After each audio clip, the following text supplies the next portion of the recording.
Assalomu alaykum aziz teletamaşaboy do'stlar. Siz suygan qo'shiqlar tarixi ko'rsatuvi және efirda. Siz suygan ham siz sag'ingan qo'shiqlar haqida, ularning avtor ham kompozitorlari haqida ma'lumot beruvdi davom etamiz. Ko'rsatuvimizning bugungi sonida juda sirek uchrasatug'in dunyoga bir kelgan Qarg'alpaqning Bulbulziban perzenti qo'shiqchi Davudbay Qaypovning o'rgatuvchiligidagi Umutpa muzikali kompozitsiyasining o'rgatiluvi tarixi haqida ma'lumot beruvdi niyat etganmiz. Davudbay Qaypovning atqaruындағы Umutpa muzikалы композициясының текст авторы qo'shiqchining zamonlasi shoir Karamadiddin To'reshev. Намасын болса, еліміздің талантлы композиторы O'zbekiston композиторлар қоғамының a'zosi Marhabay Jemratov жазған. Терең философиялық мәнеге ие бұл qo'shiqning o'rgatiluv tarixi haqida ma'lumot izlaganimizda shoirning туысқан qarindoshini topib suhbatlashdik. Ол inson елімізге белгілі shoir apamiz. Qarg'alpaqston xalq shoiri, Qarg'alpaqston Respublikasына miniyati singil madaniyat xizmatkari Nabira To'resheva. Karamadiddin To'reshevтің Umutpa qo'shig'ining жаратылғанына ұзақ жылдар болды. Баспада шыққанына да ұзақ жылдар болды. Бұл qo'shiqqa muzika жазылып, Marhabay Jemratov тарапынан muzika жазылып, айтылып келатырғанның өзінде бір 55 жылдың майданы болып қалды. Әзірге жекем со qo'shiqchilarimizдің репертуарынан түспей айтылып келатырыпты. Бұның себебі qo'shiqтың текстінің juda мазмұнлылығынан болса керек. Музыкасынан соған сай болғаны һәм qo'shiqchimizдің жеткеріп атқарғанның арқасында болса керек деп ойлаймын. Сол үш бірліктің істеген жұмысының нәтижелілігі, сапалылығы арқасында әзір күн көшкеніне айтылып келатырыпты. Бұл qo'shiqты жас qo'shiqchilarimiz juda көплеп атқарады. Өзім Жігіт ағама келетұғын болсам, Жігіт ағам біздер екі перзентпіз, бір қожалықта, бір ұл, бір қыз. Анамыз бірақ 6 бала туған, 4 ұл бала, бір қыз, мен төртеуі кішкентайында қайтыс болып кеткен. Біз ажағам екеуміз, Карамadiddin ажағам екеуміз қалғанбыз тірі. Міне сол ажағам жүда басқаша жігіт еді. Менің мінезім біраз тұйықлау, ал ажағамның мінезі жүда ашық, адамларға жүда жұғымлы, адамдармен тез кірісіп кететұғын, һәм күлкі сөзлі, сөзге жүда шебер, әзілкеш жігіт еді. Ол үлкенді де, кішіні де бірдей сыйлап білетұғын, һәм мені өзіне тарта алатұғын, сондай бір мәриясы бардай жігіт еді. Бұның мысалы ретінде оның ұстазлары да, мен мысал етіп айталамын, ұстазлары да жүда жақсы көретін еді менің Жігіт ағамды. Сабақтан да жүда жақсы оқыды, һәм және ұстазлары менен тап өзінің достындай бірге араласып, барып үйлеріне барып, бірге сөйлесіп, ойласып, өзінің сұрайтын сұраулар болса сұрап, сондай етіп жүретұғын еді. Bazı мәселелерді біргелікте жұмысларды атқарып жүретұғын еді. Міне сондай бір кішіпейіл болды, елі есімнен шықпайды. Бексұлтан деген оқытушысы бар еді, Байсұлтан деген оқытушысы бар еді. Онан басқа да көптеген оқытушылар бар еді. Міне солар менен жүда өзінің туысқан ағасындай жүда жақсы қарым қатынаста болды. Қатты сыйлайтұғын еді ұстазларын. Міне ондан кейін мектепті біткергесін өзіміздегі пединститутқа оқуға кірді. Неміс тілі факультетіне кіріп оқыды. Міне бұл жерде де ұстазларыменен жүда жақсы байланыста болды. Жазушы шайырларымыз беден жүда әлпайым жүда жақсы қарым қатынаста болды. Мәселен, Тілеуберген ағалар менен, Ибраим аға Юсуповлар менен, сонымен бірге Айтбай аға Бекімбетовлар бар, Мәтен Сейтниязовлар. Міне біздің ажағамды жүда әместе жақсы көретұғын еді.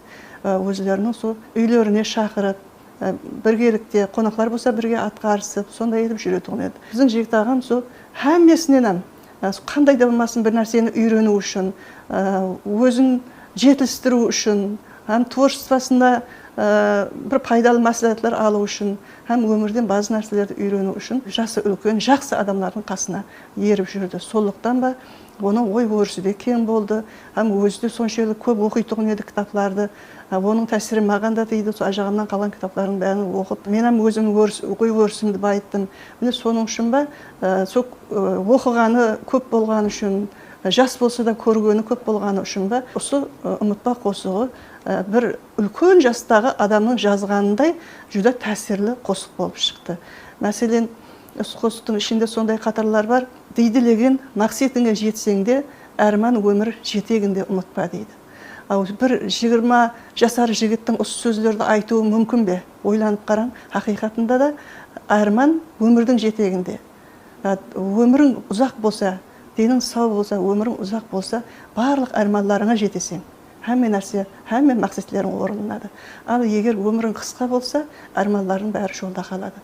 Тап өзінің өлетұғының білгендей, өмірдің қаншалықты дәрежеде қадірлі екенін инсан үшін барлық мақсатларың өмірің болса жетесің деген мәністе жазған. Сондай және бір қатарлар бар, ішінде бәрі өз үлкен, өз жерің болса да, туып өскен мәканыңды ұмытпа дейді. Міне сол уақытлары СССР-ның бұрынғы ауқанның составында жасайтын еді әмме халқымыз. Бұл енді бір 60-шы жылдарда қосықлар ғой бұлар.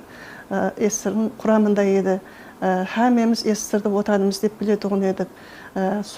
Біз совет перзентіміз, совет халқының перзентіміз деген сөздер айтылатын еді. Міне сол уақытлары қанша елдерде жас болуына қарамастан, біз сол үлкен мемлекеттің ішінде жасап жатқан болсақ та, өзіміздің ата меканымызды, ана жұртымызды, Қарақалпақстанымызды ұмытпау керек деген идеяны қосықта ортаға тастаған. Өзі ажаған тек бар жоғы 22 жыл ғана өмір сүрді. Сол 22 жыл өмірінің ішінде жүдә көп нәрселерді істеп жазып кетті. Өзінің қатарындағы шайыр жазушылардың ағласы деп айта аламын. Сол дәрежеде күшлі шайыр болды, бірақ әттең тек өмірі қысқа болды. Міне оның замандастары Сейдабулла Піржанов, Кеңесбай Рахманов, Төлепберген Мәтмұратов, Өмірбай Қожанов, Ұзақбай Піржанов, міне сондай көп шайырлар бар еді. Сол бәрі сол менің жігіт ағамның әмесі замандастары еді, қатары еді. Барлығы бірге жүретұғын еді. Егер тірі болғанда бәлкім ол да үлкен көп жұмыстарды әмелге асырып, халқымыз үшін, әдебиятымыз үшін, Қарақалпақ әдебиаты үшін үлкен жұмыстарды істеп берген болар еді. Бірақ солайда болса, аз өмір сүрсе де, халқымыздың игілігіне қызмет ететұғын шығармаларын жазып кетті. Міне қазіргі күнде бұл қосықлар айтылып тұрыпты, ұмытпа. Сонымен бірге сен сағаным атқан таңларда, Берунилі бір көз зал. Онан басқа да Аңсатбай Хайратдиновтың қалқнамасын салып айтатұғын қосықлар бар. Біздің ажаған текстілерін қалқнамасын салып айтқан записке түскен қосықлар бар. Бәрі де сол халқымыздың игілігіне қызмет етіп жатырыпты. Телевидение сол қосықлардың бір тарихына тоқтап, жазылу тарихына тоқтап, бір жақсы істерді әмелге асырып жатырған екен. Істеріңізге рабаш тілеймін. Жақсы қосықлар, өлмеш шығармалар шайырларымыз тарапынан, композиторларымыз тарапынан көплеп дүрей берсін, халқымыз үшін адал қызмет ете берсін.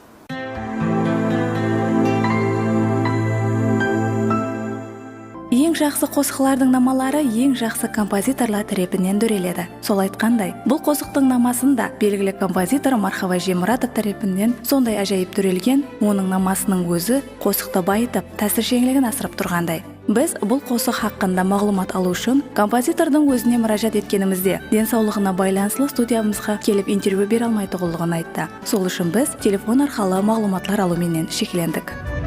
65 жылдары Пединшетта Караматтин Төрешев деген шайыр бар еді. Оқуды бүткере тұғын жылы ұмытпа деген қосық, һәм сен сағынама атқан таңларда деген қосықларды жазып, газет журналдардан оқып, жүдә маған тәсір етті о қосық текстілер. Мәселен, мына ұмытпа деген қосығы, ұстазыңды ұмытпа, отаныңды ұмытпа деген сөздер бар. Мен хайран қалдым да, өзі Пединшеттің студенті, өзі жас бала, сөйте тұра ұстазыңды ұмытпа, отаныңды ұмытпа, туған жеріңді ұмытпа деп жазғаны маған жүдә жақсы тәсір етті. Сол жердегі біздің замандастарымыз бұл қосықларды жүдә жақсы қабыл етіп, отанды сүйіп, туған жерді сүйіп жазғанына сүйсініп, мен қалай нама жазғанымды білмей қалдым. Бірінші Даутбай Қайыпов атқарып шықты. Даутбай Қайыповтан кейін Жеңіс Алдамбергенов, Нұрназар Қадылбеков, Дәулетбай Жолдасбаев, көп қосықшылар ұмытпа деген қосықты ұстазлардың киімінің есабында айтып жүрді қазір.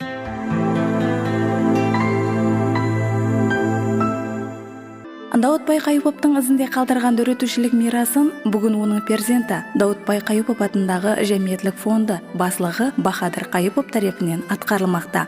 Осы орында қосықтың тарихы хақында Бахадыр ағаның пікірлерін біргелікте тыңдасақ. Ұмытпа қосығына келсек, ұмытпа қосығының жасы менен үлкен. Біздер дүнияға келместен бұрын ол қосық халқының көлінен шығып, халқына қызмет қылып, танылып, бүгінгі тілде айтқанда хит дәрежесіне жеткен. Жігіт көрсең, мәжмүн талға сүйенген, сен де жаслық күндеріңді ұмытпа, дейділеген мақсатыңа жетсең де бір кездегі ұстазыңды ұмытпа. Намасын ұстаз композитор біздің әкемізбенен бірге замандас болған Мархабайға Жемұратов сол дәрежеде жазған. Тексті мен қосығы мен намасы мінеки бүгінгі күнге шейін келіп хит дәрежесінде деп мен сенім білдіре аламын. Ұмытпа қосығын қайттан аранжировкілеп, кейінгі заманауи аспаптармен шерттіріп, кейінгі жастарға, кейінгі әулетқа бұзбастан сол өзінің композиторлар жазып кеткендей, Бүлбүл Зван Даутбек Хайып атқарып кеткендей қылып бір жақындарда іслеткенбіз бұл қосықты, халыққа үнем еткенбіз. Сонда біздердің бір қорққан жеріміз бір тойларда, бір бәзімлерде бірінші айтқан уақытларында мен қорқатуым бір яшыл гүлдер келіп маған інім мінерін сәл неғылғаныңызда бір деп замечание берем мен, маған бір я Құдайға шүкір болады жаман емес деп жақсы бағалар беріп жатырды. Қала берді республикалық Бүлбүл Зван көріп таңдауда да республикамыздың бір қанша жас қосықшылары қатынасып келмекте. Қосықшылардың өздері таңдап алады қосықтан. Например, Даутбек Хайыптың бір қосық болу керек, халықсыздар ансамбль демеуінде Қаралбақша бір қосық болу керек. Сонда көбірек жасыратығыны жоқ, көбірек ұмытпа қосығын, ауыррақ қосық айтайық, ырғаққа бай, милли колоритке бай. Оның ішінде бір нәзәлім ақылыңда алса да үйде қалған опалыңды ұмытпа, бәрі өз үлкен, өз жерің болса да туылып өскен мәканыңды ұмытпа деген тәрбияви философиялық жастарымызға бір отанға мұхаббат, шаңыраққа мұхаббат, елге мұхаббат, ұстаздарға құрмет, іззет, оның ішіне әмме затын кіргізген шайырымыз енді. Ол қосатыным жер жоқ, алатыным жер жоқ. Оны Мархабайға да сол дәрежеде жазған, ол текстер сонаман сорап тұрыпты. Әкеміз оны бір атқарғанда қойған.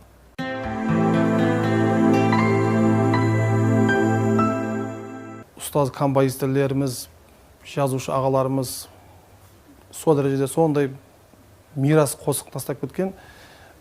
Келешек әулетке Құдай қаласа бұл қосықтарды бұзбастан ұстазлармен барып, хәмеше ойласып, заманауи қылып істеттірдік. Азында эстрада қостық, бір-екі скрипкілерді қостық, ана ударный инструменттер қосылды. Біраз енді соған рұқсат бересіз бе, тыңлап көрің деп 5-6 композиторлардың алдына барып айтқанмын. Олар тыңлап көрген, мен сөкілерімді тыңлап көрген. Неге десеңіз, бұл қосықты тек бір Бахадыр Хайып емес, мен ойлаймын, бүткіл Қарақалпақ халқының қосығы бұл қосық. Атқарушының перзенті сыпатында, Даутбек Хайып Жәмилов фондтың бастығы сыпатында жауапкершілік көбірек сол бізге жүгетті деп ойлаймын.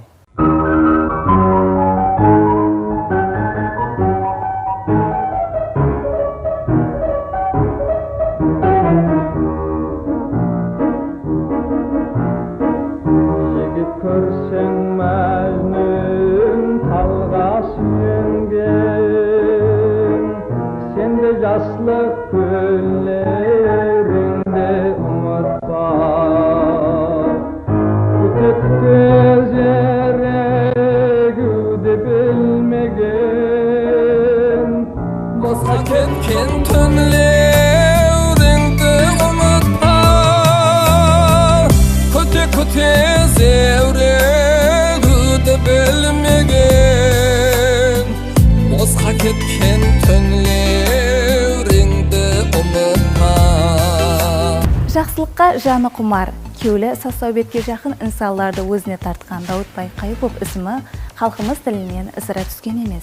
Оның дөретушілігіндегі ұмытпа музыкалы композициясы өзінің сонда терең мәнлі қатарлары менен, жанға жағымлы намасы менен бірге мәңгі мирасларымыз қатарынан орын алып, еленеше түркін әулетларға жетіп баруына сенеміз. Бұл сіз сүйген қосықлар тарихы көрсету еді. Жастар ТВ телеканалын көруден ұзақласпаң. Қош сау, саламат болың.